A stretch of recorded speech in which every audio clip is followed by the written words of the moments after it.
A few days ago, I actually talked about the classic series that I grew up with in the 90s, Mighty Morphin Power Rangers, and its more recent reunion special, Once and Always, which is streaming on Netflix. Now, let's talk about the actual movie. No. It's not a re-review of the Mighty Morphin Power Rangers the movie. This is a review of a film I should have done just a few years back. Here's my review of Saban's Power Rangers from 2017. Big Days! Entertainment Rankings and Reviews.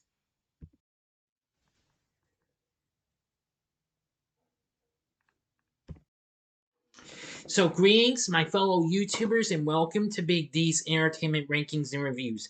And this time around, I bring to you a review of the 2017 superhero flick, Saban's Power Rangers, released by Lionsgate, directed by Dean Ezralite, from a screenplay by John Gaddens. This is the third overall Power Rangers movie. Since I've already reviewed Mighty Morphin Power Rangers the movie, but I have yet to review Turbo a Power Rangers movie from 97, the film is a reboot that loosely adapts the pilot episode, the actual series, Day of the Dumpster. The film features the main characters of the television series with a new cast. And of course, it follows a group of teenagers who gain newfound powers and must use them to protect Earth from an ancient, reawakened threat. Franchise creator Haim Saban returned to produce the film under his investment fund. While the film was factually considered a bomb, but I don't factually could be wrong, but I'm still gonna say this film is a guilty pleasure and what have you. It might have mixed with mixed reviews, with criticism primarily focusing on its uneven tone, product placement, and divergencies from its source material.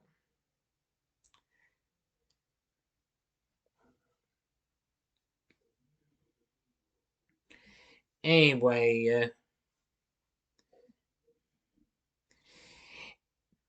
but nonetheless, the film still did okay. I wouldn't factually consider it a bomb 110%, but anyway, we started out in the Cenozoic era. A team of warriors known as the Power Rangers are tasked with protecting life on Earth and the Zeo Crystal. The Green Ranger, Rhea Repulsa, betrays them and plans to dominate the universe. The Red Ranger, Zordon, survives Rhea's attack and hides 5 of the power coins. He orders Alpha 5, his robotic assistant, to perform a meteor strike that kills him, the dinosaurs, and sends Rhea to the bottom of the sea, foiling her scheme. 65 million years later, in the town of Angel Grove, high school football star Jason Scott is dismissed from the team and placed under house arrest after a prank led to a car crash while escaping the police. In detention, he encounters autistic class nerd Billy Cranston and former cheerleader Kimberly Hart. Billy is placed in detention after experimenting explosives using his lunchbox, while Kimberly is placed in detention for cyberbullying. After defending Billy from a bully, Billy offers to deactivate Jason's ankle monitor for help an old gold mine that evening. Once there, Jason leaves to explore and runs into Kimberly. Billy detonates explosives to break some rock, attracting the attention of Jason, Kimberly, and nearby students Trini Kwan and Zach Taylor. The 5 discover the power coins and each take one. While escaping mine security, their car is hit by a train. The 5 find themselves at home Monday morning and discover that the coins have granted them superhuman abilities. Elsewhere, Rhea's body is found. Waking, she goes on a rampage, hunting pieces of gold to raise her minion Goldar to find the Zeo Crystal.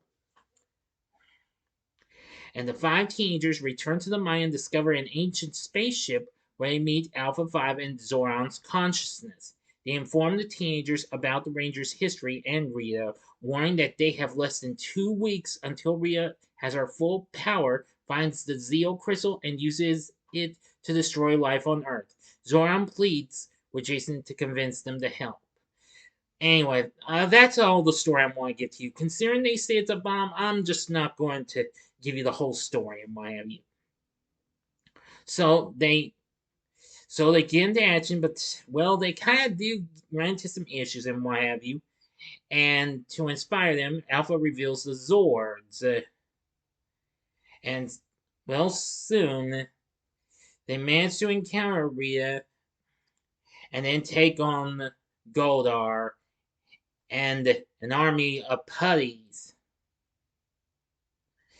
But anyway, really, really pretty awesome, especially once they get the Megazord up and going to combine their Zords. You actually hear the Mighty Morphin Power Rangers theme from the actual 1995 movie in this, which I thought that was pretty cool.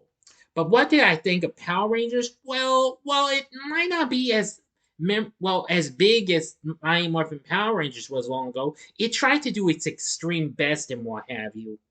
I understand they had some issues with its divergencies from its source material, which that's understandable. Anyway, it currently sits at 51% on Rotten Tomatoes, and they say it has neither the campy fun of its TV predecessor nor the blockbuster action of its cinematic superhero competitors, and sadly never quite manages to shift into turbo for some good old fashioned morphin time. Well, true, it does have a few issues that could have used some spin and polish and what have you, but nonetheless, I still find that this is, again, a guilty pleasure. Again, it may not have the camping stuff like we got from the actual TV series, but overall, they were trying to make it a bit of a dark take and what have you. While the film was a failure, Saban sold the franchise rights to E1 and their parent company, Hasbro. And another reboot is currently in development. The film, despite they're saying it's a bomb, went on to make 142 million worldwide against its budget between 100 to 105 million. So it factually was a bomb. It could have just done a wee bit better. While the film unfortunately lost to Beauty and the Beast in its which was the current film on top, be thankful it still did okay and what have you.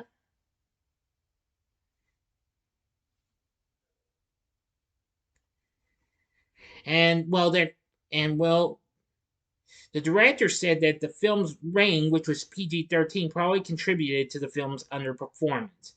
Well, true. I mean, I didn't care where if it had gotten that rating or the PG rating like the other two movies did. But overall, I thought the film was just fine and what have you. It has a pretty good score, though, composed by Brian Tyler, who I've seen that name before. Yes, who recently scored 7 installments of the Fast and the Furious franchise. He also, well, did Rambo, the Expendables trilogy, Iron Man 3, Now You See Me, Avengers Age of Ultron with Danny Elfman, Crazy Rich Asians, and more recently he did the Super Mario Bros. Movie. He also rearranged the current fanfare of the Universal Pictures logo, which was originally composed by the late great Jerry Goldsmith. Anyway, but I still thought the score was pretty good. Now for our cast, we have Dacre Montgomery as Jason.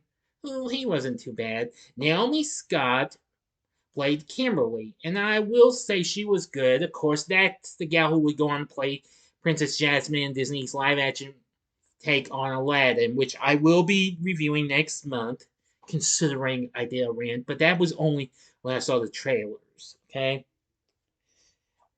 RJ Cyler played Billy. Now, although he's a different color, but I don't want to get into no controversial or anything, because if I do have any African Americans or, well, urban people I like to call them, I'm not going to try and poke fun at any way. No, no, no, no. So I will not start anything bad. And but still, he was fine. Becky G played Trini, and she wasn't too bad. And Ludi Lim plays Zach. Yes, he wasn't that too bad. Now our voice, we have voices and what have you. Zordon is played by Bryan Cranston, who has been in numerous movies and TV shows. Alpha 5 is voiced by Saturday Night Live alumni Bill Hader, who, of course, recently lent his voice to the Cloudy with a Chance of Meatballs films, and he's also appeared in other films. Also playing Rhea is Elizabeth Banks, who I thought wasn't too bad. Yeah, pretty darker version of her. I mean, even though we like the Rhea, the TV show, though, I'm sure a lot of y'all did. And Goldar's vocal effects was done by Fred Tassori. I'm sorry if I mispronounced that. Who I've known recently has lent his voice to numerous Marvel animated features and other cartoons. So anyway, I thought again, Saban's Power Rangers, it's a hit or miss, but still a guilty pleasure nonetheless. But would I recommend it? Well, I think maybe just to be on the safe side, give it a one-time watch. If you're not satisfied with this, then stick with the original one. Because this film is kind of got its issues, but nonetheless, it's still good. But anyway, now with it being under Hasbro's wing, I wish them the best of luck in giving us a new, improved reboot down the road. So anyway, what did you think of Saban's Power Rangers? Let me know in the comments section below. If you like this video, click the like button, subscribe, and be a part of the Big D Nation. Join me next time when I bring to you a review of Oh God Book 2. So I do hope you enjoyed this, and if you did, check out these other more phenomenal vids. And the upper left-hand corner is my TV log on Mighty Morphin Power Rangers, the TV series itself. The upper right-hand corner is my review of Mighty Morphin Power Rangers, the movie from 1995. Or go to the bottom left-hand corner and see my spoiler-free review of the recent special Mighty Morphin Power Rangers Once and Always, which is streaming on Netflix. And the bottom right-hand corner is the button you can click to subscribe. If you like rankings and reviews on movies, TV, music, video games, etc., then I'm your guy. And also I'm only 10 subscribers away from 500 subscribers. So I hope that I can continue to keep building up. So thanks to whoever joined the Big D Nation. So again, thanks for watching. Until next time, I'm the Big D saying see ya.